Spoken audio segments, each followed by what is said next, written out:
مرشد کریم قلندر بابا اولیاء رحمۃ اللہ علیہ کی الہام کتاب لوح قلم کی تشریح جو میں نے کراچی پاکستان میں 3.5 سال کی مدت میں لکھوائی تھی، وہ آپ کے سامنے پڑھ کر سنائی جا رہی ہے۔ یہاں ابوظہبی میں جو ریکارڈ مجھے دستیاب ہوا اس میں 56 اور 57واں لیکچر موجود نہیں ہے، اس لیے 56 اور 57 کے لیکچر کو حذف کر کے میں 58واں لیکچر یا 58واں سبق آپ کے سامنے پڑھ رہا ہوں۔ باقی یہ جو 2 لیکچر حذف ہو گئے ہیں ان کو آئندہ کسی مناسب وقت میں دوبارہ پڑھ دیا جائے گا، یا کوئی ایسی صورت اختیار کی جائے گی کہ یہ تشریح لوح قلم میں شامل کر لیا جائے۔ 58واں لیکچر 4 دسمبر 1985 کو D32 بلا کے نارتھ ناظم آباد میں دیا گیا، اور وہ اس طرح شروع ہوتا ہے۔ پچھلے اسباق میں اس بات کو بہت زیادہ تفصیل کے ساتھ بیان کیا گیا ہے کہ کائنات میں کسی بھی چیز کی حیات کا تعلق 2 رخوں پر ہے، ایک رخ باطن ہے اور دوسرا رخ ظاہر ہے۔ باطن رخ کو ہم نے زمانے سے متعارف کرایا ہے اور ظاہر رخ کو مکانیت کا نام دیا ہے، یعنی کسی چیز کی حیات کے بارے میں جب ہم تذکرہ کرتے ہیں تو ہمارا منشا زندگی کے 2 رخوں کو بیان کرنا ہوتا ہے۔ زندگی کا ایک رخ زمانیت ہے اور زندگی کا دوسرا رخ مکانیت ہے۔ انسانی زندگی کے تمام نقش و نگار، انسانی زندگی کی جسمانی تمام حرکات و سکنات اور اعمال مکانیت ہیں، اور انسانی زندگی کے نقش و نگار اور اعمال و حرکات جس بساط پر قائم ہے وہ زمانیت ہے۔ زندگی کا کوئی عمل، کوئی نقش و نگار، کوئی حرکت زمانیت کی بساط کے بغیر موجود نہیں ہے۔ زمانیت مادی آنکھوں سے نظر نہیں آتی، اور زمانیت جو مادی آنکھ سے اوجل ہے اس کو ابدال حق مرشد کریم قلندر بابا اولیاء نے نسمہ کہا ہے۔ نسمہ ایک روشنی ہے، یہ روشنی 2 سمتوں میں سفر کرتی ہے، ان میں سے ایک رخ کو گریز کہا جاتا ہے اور دوسرے رخ کو کشش کہا جاتا ہے۔ یہ بات آپ کو اچھی طرح بتائی جا چکی ہے کہ نسمہ روشنی ہے اور انسان کی ذات روشنیوں کا مجموعہ ہے۔ یہ بات بھی ذہن نشین کرائی جا چکی ہے کہ انسان کہیں سے آتا ہے کہیں چلا جاتا ہے۔ انسانی زندگی کا ہر لمحہ ظاہر ہو رہا ہے اور چھپ رہا ہے۔ انسانی زندگی کے ماحوسات ایک طرف پیدا ہو رہے ہیں اور دوسری طرف فنا ہو رہے ہیں۔ انسان کی ذات کے اندر جو روشنیاں کام کر رہی ہیں، ان روشنیوں کے اندر مسلسل 2 حرکتیں واقع ہوتی رہتی ہیں۔ ایک حرکت کشش ہے، یعنی انسان اپنی بساط کی طرف کھنچ رہا ہے۔ دوسری حرکت یہ ہے کہ انسان زندہ رہنے کے لیے، حرکات و سکنات قائم رکھنے کے لیے روشنیاں اپنے اندر جذب کر رہا ہے۔ وہ حرکت جو اس ہستی کی طرف کھینچ رہی ہے، جس ہستی کے حکم سے کائنات وجود میں آئی ہے، اور وہ روشنی جو گریز کی شکل میں اس روشنی سے، ان انوار سے دور کر رہی ہے، صفت بشری ہے۔ ان دونوں صفات میں ہر صفت ایک اصول کی پابند ہے۔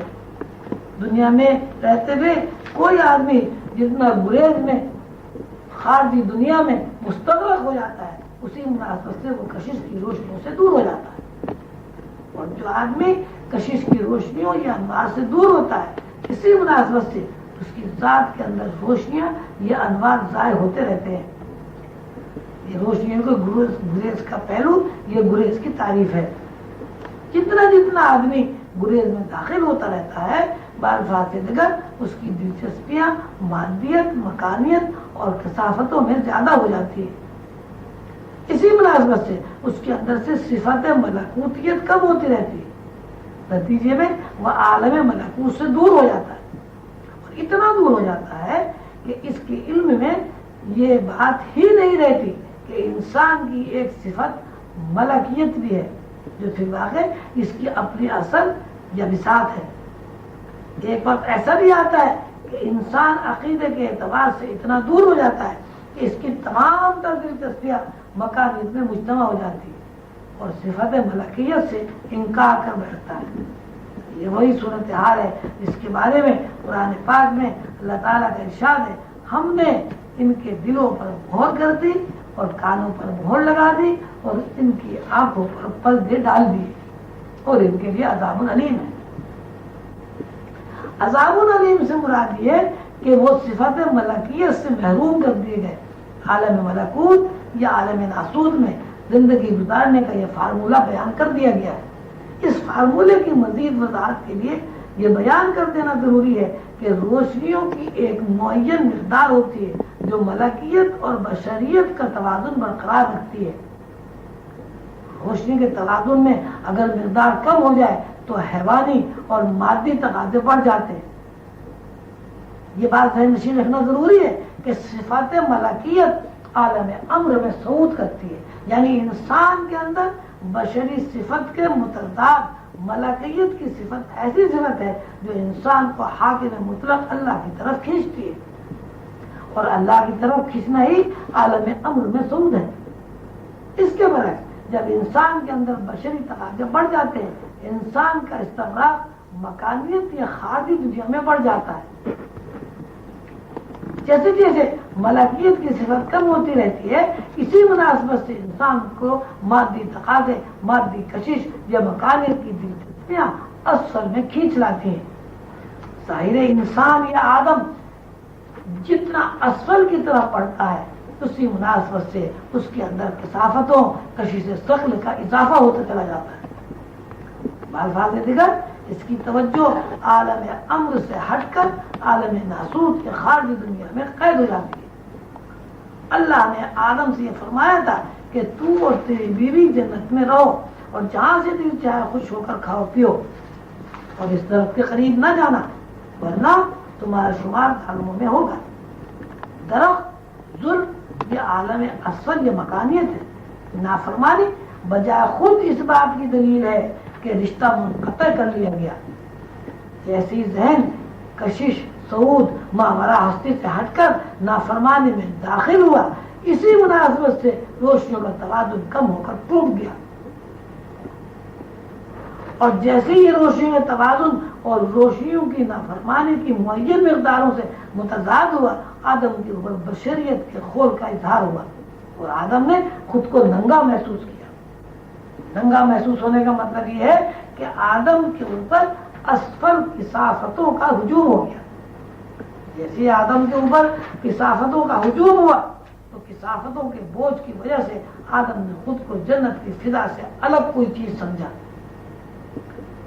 اس بات کی وضاحت کے لیے اس طرح بھی بیان کیا جا سکتا ہے کہ جب آدم کی دلچسپیاں، آدم کے اندر کام کرنے والی روشنیاں اصل کشش سے یا عالم امر سے دور ہوئی تو کثافتوں اور ثقل کی روشنیوں نے آدم کو کھینچ لیا۔ کثافتوں اور ثقل کی کشش نے جب آدم کو اپنی طرف کھینچا تو آدم اصل میں قید ہو گیا، یعنی جنت کی فضا نے آدم کو رد کر دیا۔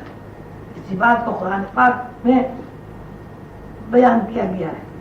اللہ تعالیٰ فرماتے ہیں ہم نے انسان کو بہترین صنائی کے ساتھ پیدا کیا اور پھر اس کو اسفل سافلین میں پھینک دیا۔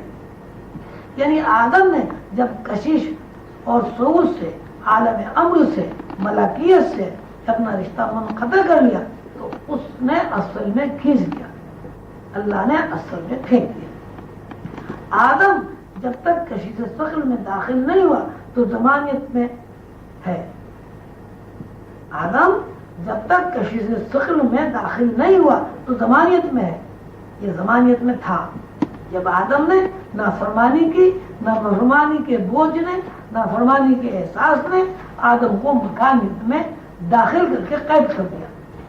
اس قانون سے تسخیر کائنات کے اس فارمولے میں یہ بات پوری طرح ثابت ہو جاتی ہے کہ جس طرح آدم نے کشش سے گریز کر کے اپنے اوپر ملکوت کے دروازے بند کر لیے، اسی طرح گریز کر کے کشش میں داخل ہو جائے تو اس پر عالم ملکوت کے دروازے کھل جاتے ہیں۔